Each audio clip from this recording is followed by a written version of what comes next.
నమస్తే welcome to 9+ news 9+ news లో breaking news చూస్తున్నాం. గుంటూరు జిల్లాలో కాల్పుల ఘటన తీవ్ర కలకలం రేపింది. నీడుబ్రోలు దగ్గరలోని రైల్వే ట్రాక్ పై అర్ధరాత్రి కాల్పుల మోతతో దద్దరిల్లింది. రైల్వే సిగ్నల్ వ్యవస్థను ట్యాంపరింగ్ చేసేందుకు ప్రయత్నించిన దుండగలపై పోలీసులైతే కాల్పులు జరిపారు. ఇక సిగ్నల్ వైర్లు కట్ చేసి భారీ కుట్నకు ప్రయత్నించిన ముఠాను గస్తీ కాస్తున్న గవర్నమెంట్ రైల్వే పోలీసులు గుర్తించారు. పట్టుకునే ప్రయత్నం చేయగా పోలీసులపైనే రాళ్ల దాడికి తెగబడ్డారు. తెల్లవారుజామున దాదాపు 3 గంటల టైంలో ఈ ఘటన జరిగింది. నీడుబ్రోలు రైల్వే స్టేషన్ దగ్గరలో కొందరు వ్యక్తులు అనుమానాస్పదంగా సిగ్నల్ పాయింట్ దగ్గర తిరుగుతుండటాన్ని సిఆర్పీ సిబ్బంది అయితే పసిగట్టారు. ఇక సిగ్నల్ వ్యవస్థను ధ్వంసం చేసేందుకు ప్రయత్నిస్తుండగా పోలీసులు చుట్టుముట్టారు. అయితే ఆ దుండగులు లొంగిపోకుండా పోలీసులపైకి రాళ్లతో దాడికి దిగారు. ఆత్మరక్షణ కోసం పోలీసులు గాలిలోకి 10 రౌండ్ల కాల్పులు జరిపారు. తుపాకీ శబ్దాలతో భయపడిన నిందితులు చీకట్లోకి పారిపోయారు. సిగ్నల్ వ్యవస్థతో చెలగాటమాడితే కాల్పులు జరపాల్సి వస్తుందని సరిగ్గా వారం రోజుల క్రితమే జీఆర్పీఎఫ్ డీఎస్పీ అక్కేశ్వరరావు హెచ్చరించారు. ఆయన వార్నింగ్ ఇచ్చినట్టే ఈ ఘటన జరగటం ఇప్పుడు సంచలనంగా మారింది. నెల రోజుల కిందట కూడా ఇదే మార్గంలో రైలు నాపి 5 కోచ్ల్లో దుండగులు దోపిడీకి పాల్పడ్డారు. ఆ ఘటన తర్వాత పోలీసులు గస్తీని ముమ్మరం చేశారు. గతంలో జరిగిన దోపిడీ తాజా ఘటన వెనుక ఒకే ముఠా హస్తముందా అన్న కోణంలో పోలీసులైతే దర్యాప్తు చేస్తున్నారు. ఇక సిగ్నల్ ట్యాంపరింగ్ కేవలం దోపిడీ కోసమా లేక రైళ్లను ప్రమాదానికి గురిచేసే కుట్ర ఉందా అని కూడా విచారిస్తున్నారు. పరారైన నిందితుల కోసం జీఆర్పీఎఫ్ పోలీసులు ప్రత్యేక బృందాలతో గాలింపు చర్యలు ముమ్మరం చేశారు. నీడుబ్రోలు పరిసర ప్రాంతాల్లో భద్రతనైతే కట్టుదిట్టం చేశారు. నేను గుంటూరు రైల్వే డీఎస్పీ మాట్లాడుతున్నాను. ఈ మధ్య జరుగుతున్నటువంటి సిగ్నల్ ట్యాంపరింగ్ ఏసీపీ కేసులకు సంబంధించి ఉన్నతాధికారుల ఆదేశాల మేరకు రాత్రిపూట తుపాకులతో గట్టి బందోబస్తు బీట్స్ ఏర్పాటు చేయడం జరిగింది.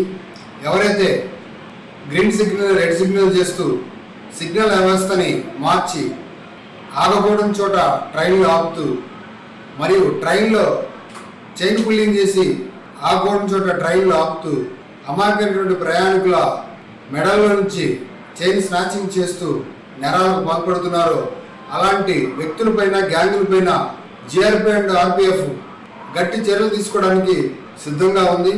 అవసరమైతే అలాంటి వ్యక్తులపై పోలీసు కాల్పులు జరిపేదానికి జీఆర్పీ అండ్ ఆర్పీఎఫ్ సిద్ధంగా ఉందని చెప్పి హెచ్చరిక జారీ చేస్తున్నాను.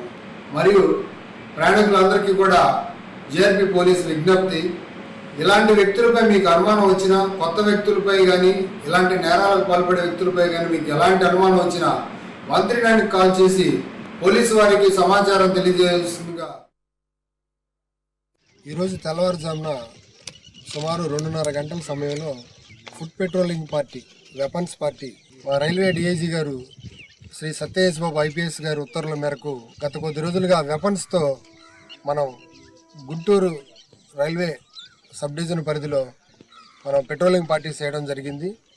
దానిలో భాగంగా ఇక్కడ ఈ యొక్క సిగ్నల్ పాయింట్కి ఒక 200 మీటర్లు అటు ఇటు పెట్రోలింగ్ చేస్తూ రాత్రి ఆర్పిఎస్ఐ నర్సాపేట శ్రీ రాజమోహన్ గారు, అదేవిధంగా కానిస్టేబుల్స్. గుంటూరులో జరిగిన ఈ ఘటనకు సంబంధించిన మరింత సమాచారాన్ని మా ప్రతినిధి సిఎస్ఆర్ అందిస్తారు. సార్ చెప్పండి, అసలు ఏం జరిగింది, అక్కడ ఎలా జరిగింది? దారి దోపిడీ దొంగలు రైల్వేని ఎక్కువగా టార్గెట్ చేసుకొని దొంగతనాలకు పాల్పడుతున్నారు అనేది చాలా రొటీన్ గా Guntur Vijayawada railway police station ఆ డివిజన్లలో ఎక్కువగా ఈ దారి దోపిడీ దొంగలు అక్కడి నుంచే బయలుదేరుతున్నారు. వాళ్ళు గతంలో ఎట్లుండేదంటే ముందుగా టికెట్లు కొని అక్కడే రైల్వే స్టేషన్ లోనే రైలు ఎక్కి ఏ బోగీలను టార్గెట్ చేయాలి, లేకుంటే ఏ ప్రయాణికులను టార్గెట్ చేయాలనేది ముందుగా కొంత నిర్ధారించుకొని వాళ్ళకి కావాల్సిన చోట చైన్ లాగి దొంగతనాలకు పాల్పడేవాడు. రైలు ఆగిన తర్వాత ఎక్కడైతే ఆపుకుంటారో అక్కడి నుంచి వాళ్ళు మిగతా దొంగలను కలుపుకొని దోపిడీలకు పాల్పడే విధానం గతంలో ఉంది. ఇప్పుడు రైల్వే సిగ్నల్ వ్యవస్థని ధ్వంసం చేసి ఎక్కడ కావాలంటే అక్కడ రైల్వే ఆపుకొని దోపిడీలకే పాల్పడుతున్నారు. అది ఈ గుంటూరు విజయవాడ డివిజన్ లో చాలా ఎక్కువగా జరుగుతుందనేది వార్తలు రావడం, లేకపోతే పోలీసులు రైల్వే పోలీసుల పైన ఒత్తిడి జరగడం, వీటన్నిటితో ఏమైందంటే రైల్వే పోలీసులు నిఘాని ఎక్కువగా చేశారు. ట్రాక్ల పైన గస్తీ తిరిగే కార్యక్రమాలు ఎక్కువగా చేశారు. ఎక్కడెక్కడైతే సిగ్నల్ వ్యవస్థలు ఉంటాయో వాటి చుట్టూ కూడా పహారా గాయడం, కాపలా గాయడం, నైట్ పెట్రోలింగ్ చేయడం, అంటే 24 hours సర్వేలెన్స్ లో ఉంచుకోవడం, సీసీటీవీ కెమెరాలకి కూడా కొంత అమర్చే కార్యక్రమాలు ఇప్పుడిప్పుడే చేపట్టారు. ట్రాక్ లో రైల్వే ట్రాక్ లో ఎక్కడైతే సిగ్నల్ వ్యవస్థ మనకి పటిష్టంగా ఉంటున్న సిగ్నల్ వ్యవస్థని ఎక్కడైతే మనం బ్రేక్ చేయడానికి అవకాశాలు ఉంటాయో ఆయా ప్రాంతాల్లో మాత్రం గట్టిగా ఏర్పాటు చేసుకొని అక్కడి నుంచి ఈ దొంగలను పట్టుకోవాలని చెప్పి ఒక వ్యూహంతో రైల్వే పోలీసులు చేసినటువంటి ఆపరేషన్ ఒక రకంగా సక్సెస్ అయిందని చెప్పవచ్చు.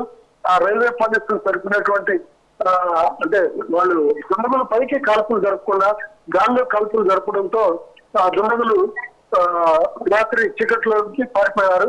అలా కాకుండా ఎక్కడి నుంచి అయితే రాళ్ళు వస్తున్నాయో వాళ్ళపైనే కాల్పులు జరిపినట్టయితే ఎవరైనా గాయపడి ఒక్కళ్ళనే దొరికేవాళ్ళు, మిగతా దుండగులను కూడా పట్టుకోవడానికి అవకాశం ఉంది. కానీ అలా చేయకుండా రైల్వే పోలీసులు వాళ్ళకి ఫైరింగ్ చేసేటువంటి అధికారం ఉంటుందా లేదా వాళ్ళకి అంటే ఉన్నతాధికారుల నుంచి సరైనటువంటి ఆదేశాలు లేకపోవడంతో ఆ దుండగులు పైకి కాల్పులు జరపకుండా గాల్లోకి కాల్పులు జరుపుతారు. అందువల్లనే మిగతా దుండగులందరూ పారిపోయారు అని చెప్పి మిగతా మరికొంతమంది అధికారులు కూడా ఈ ఘటన పైన కొంచెం అసంతృప్తినే వ్యక్తం చేస్తున్నారు. అలా కాకుండా రైల్వే ట్రాక్ కానీ సిగ్నల్స్ కానీ ఏమైనా అంతరాయం కలిగించినా లేకుంటే వాటిని ధ్వంసం చేయాలని ప్రయత్నాలు చేసినా కాల్పులు అంటే ముందుగా హెచ్చరించి తర్వాత ఫైర్ చేయడానికి కనీసం కాళ్ళ పైన ఫైర్ చేయడానికి వాళ్ళకి అనుమతి ఇచ్చి ఉంటే బాగుండేది అని చెప్పి అభిప్రాయాలు కూడా వ్యక్తమవుతున్నాయి.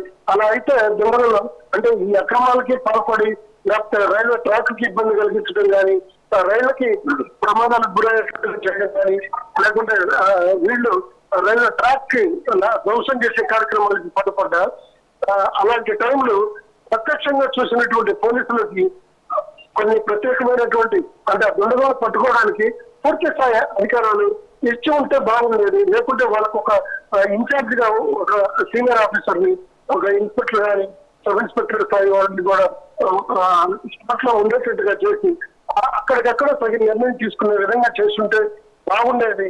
లేకపోతే గాల్లో కాల్పులు జరపడం వల్ల ఆ సౌండ్లకి వాళ్ళు పారిపోయారు తప్ప అదనంగా అంటే దుర్ఘటన జరగకుండా ఆపగలిగారు కానీ దుండగులను పట్టుకోవడంలో విఫలమయ్యారు అని చెప్పి ఒక అపవాదిని ఈ పోలీసులు ఇప్పుడు రైల్వే పోలీసులు భరించాల్సి వస్తుంది. అందువల్ల ఇలా కాకుండా రైల్వే పోలీసులు కూడా కొంత తమ విధానాలను మార్చుకొని దొరికిన దుండగుల్ని చాకచక్యంగా పట్టుకునే విధంగా తగిన చర్యలు తీసుకోవాలని చెప్పి కొందరు సీనియర్ అధికారులు అయితే సూచిస్తున్నారు. మరి గతంలో కూడా ఇలా జరిగిన దోపిడీ సంఘటనలు ఉన్నాయి. మరి లేటెస్ట్ గా ఈ ఘటన కూడా అంటే ఈ రెండింటి వెనుక ఒకే హస్తం ఉందా అన్న కోణంలో పోలీసులు దర్యాప్తు చేస్తున్నారంట. మరి దీని గురించి మీ దగ్గర ఉన్న సమాచారం ఏంటి? గతంలో జరిగినాయి, అంత ముందు కూడా జరిగినాయి. గతంలో ఎట్లా జరిగాయంటే రైల్వే స్టేషన్ లో దుండగులు ఒకరిద్దరు రైలు ఎక్కడం, కొన్ని భోజనాన్ని టార్గెట్ చేసుకోవడం, లేదంటే కొంత ధనవంతులుగా కనపడుతున్న వాళ్ళు నగలు వేసుకున్న వాళ్ళు ఎక్కడెక్కడ ఉన్నారు మరి అని చెప్పి ముందుగా రైల్వే స్టేషన్ లో ఒక అబ్జర్వేషన్ చేసుకొని ఆ రైలు ఎక్కడం, కావాల్సిన చోట రైలు ఆపుకోవడం, అంటే అప్పట్లో చైన్ లాగి ఆపేవాళ్ళు. సీసీటీవీ కెమెరాలు కూడా లేని టైంలో పెద్దగా వీళ్ళ ముఖాలు తెలిసిండే కావు.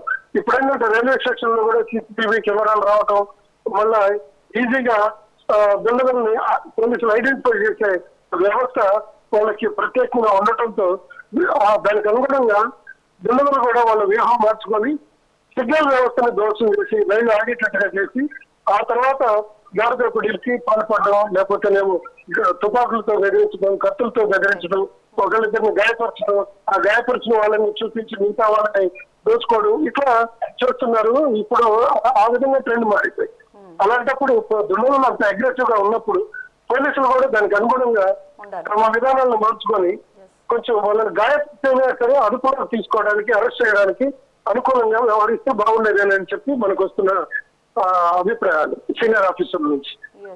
Thank you CS sir.